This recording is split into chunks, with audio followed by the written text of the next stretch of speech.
అంటే నా దగ్గర కూడా లంచం కొట్టేసి నా మైన్స్ జోలికి రావట్లేదా? చెప్పండి రవీంద్ర గారు. నాకే మైన్స్ ఉండుంటే మీరు ఎంత తీసుకుని నన్ను మైనింగ్ చేసుకొని ఇస్తున్నారు? నెల నెల ఎంత తీసుకుంటున్నారు నా దగ్గర? చెప్పండి.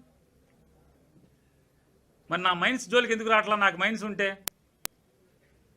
నలిపేయాలి కదా నన్ను మా అబ్బాయిని జైల్లో ఇస్తా అన్నావు. ఈడీ వస్తుంది, ఇన్కమ్ ట్యాక్స్ వస్తుంది, విజిలెన్స్ వస్తుంది అన్నావు కదా. మైన్స్ రాదా? నా మైన్స్ ఉన్నాయని చెప్పారు కదా మీరు. నారా చంద్రబాబు నాయుడు గారితో బందరు వచ్చాక మీరు మాట్లాడారు, నారా చంద్రబాబు నాయుడు గారితో మాట్లాడిచ్చారు.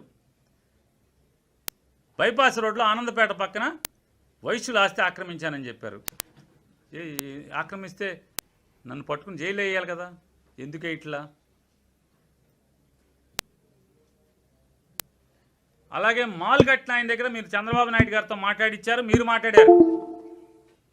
నేను 50 కోట్లు ఎంత అడిగానని. కాదు, అది 150 కోట్లు అడిగానా?